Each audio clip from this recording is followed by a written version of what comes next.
انسان پر مصیبت تین وجہ سے آتی ہے: گناہ، آزمائش اور رحمت۔ اب پتہ کیسے چلے گا کہ ہمارے اوپر جو مصیبت آئی ہے یہ ہمارے گناہوں کی وجہ سے ہے، یہ ہمارے لیے رحمت کا ذریعہ ہے، یا ہمارے لیے آزمائش ہے؟ تو دیکھیے، اس کو سمجھنے کا فارمولہ یہ ہے کہ اگر آپ کا دل مصیبت میں اللہ کی طرف رجوع کرتا ہے، جیسے آپ الحمدللہ ایک بھی ٹائم کی نماز نہیں پڑھتے، لیکن ہوتا یہ ہے کہ آپ کے اوپر ایک مصیبت آتی ہے جس کی وجہ سے آپ نماز شروع کر دیتے ہیں اور کوشش کرتے ہیں گناہوں سے بچنے کی، کیونکہ آپ کو پتہ ہے کہ مجھے اس مصیبت سے اگر کوئی نکال سکتا ہے تو وہ ہے اللہ۔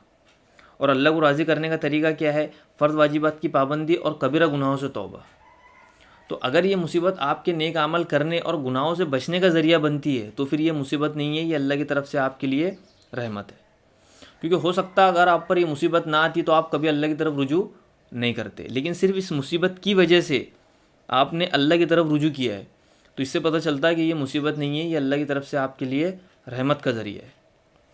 لیکن اگر کسی پر کوئی مصیبت آتی ہے اور وہ اس مصیبت میں اللہ کی طرف رجوع نہیں کرتا، وہ اسباب کو اسباب سے ٹھیک کرنے کی کوشش کرتا ہے، تو پھر یہ اس کے لیے اللہ کی طرف سے عذاب ہے۔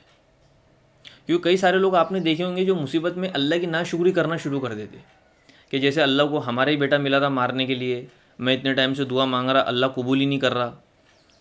تو اس کا سائیڈ ایفیکٹ یہ ہوتا ہے، جب بندہ اللہ سے بدگمان ہوتا تو وہ جو دو چار نیک عمل کر رہا ہوتا وہ ان کو بھی کرنا چھوڑ دیتا اور گناہ کرنا شروع کر دیتا۔ تو آج جو مسلمان آدھے سے زیادہ گناہوں کے اندر انوالو ہے، اس کی سب سے بڑی وجہ یہ بھی ہے کہ اللہ نے میری فلاں دعا قبول نہیں کیا، اللہ نے میرے ساتھ یہ کر دیا، اللہ نے میرے ساتھ وہ کر دیا، تو میں تو گناہ کروں گا۔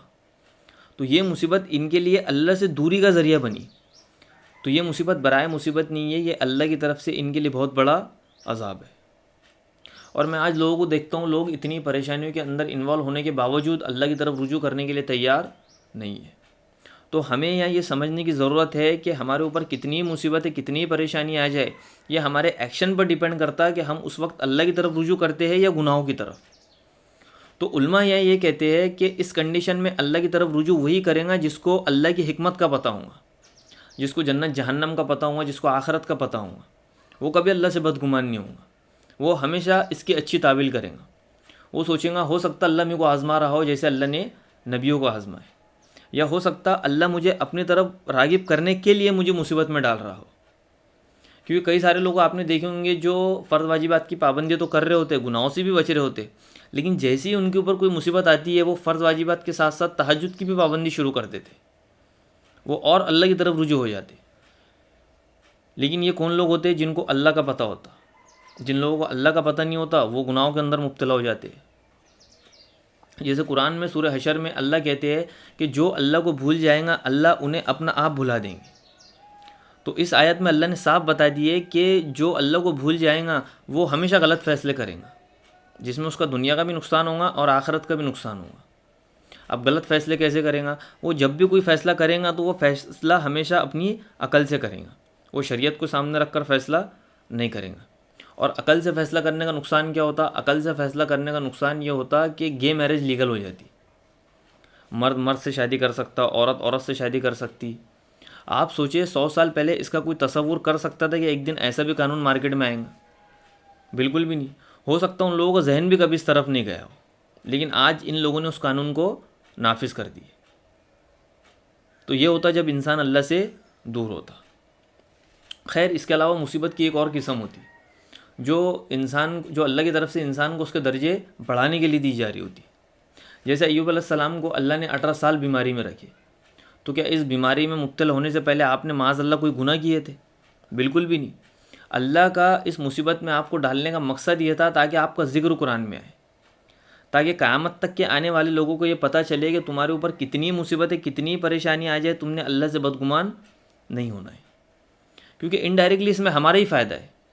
جیسے صحیح مسلم کی حدیث ہے، نبی صلی اللہ علیہ وسلم نے فرمایا مسلمان کو اگر ایک کانٹا بھی چبھتا ہے تو اس کا ایک گناہ معاف ہوتا ہے، پھر چاہے وہ کسی بھی لحاظ سے، وہ ذہنی پریشانی کی وجہ سے ہو یا بدنی پریشانی کی وجہ سے ہو، جتنی بڑی پریشانی کے اندر وہ مبتلا ہوں گا اللہ اس حساب سے اس کے درجات کو بلند کرتے اور گناہوں کو معاف کرتے۔ دیکھیں، جب اللہ کسی سے محبت کرتے ہیں نا تو اس کو دنیا میں سزا دے کر نپٹا دیتے، لیکن اگر اللہ کو محبت نہیں ہوتی تو سزا آخرت کے لیے ڈیلے کر دیتے۔ اور محبت نہ ہونے کا مطلب یہ نہیں کہ اللہ کو نفرت ہوتی ہے، محبت کی بھی درجات ہوتے ہیں۔ اگر اللہ کو کامل درجے کی محبت ہوتی ہے تو اس کو اس گناہ پر دنیا میں سزا دے دیتے، لیکن اگر محبت میں کمی ہوتی ہے تو سزا آخرت کے لیے مؤخر کر دیتے، ورنہ اہل ایمان سے اللہ کو محبت ہوتی ہے، کسی سے کم تو کسی سے زیادہ۔ لیکن اس گناہ پر جب اللہ کو غضب آتا ہے تو اگر محبت بہت زیادہ ہے تو اللہ اس کو اس گناہ پر دنیا میں ہی سزا دے دیتے، لیکن اگر غضب اس موقع پر غالب آ جائے تو پھر سزا آخرت کے لیے ڈھیلے کر دیتے اور آخرت میں سزا دے کر پھر اس کو معاف کر دیتے۔ تو ہمیں چاہیے کہ ہم مصیبت میں اللہ کی طرف رجوع کریں، نہ کہ گناہوں کی طرف۔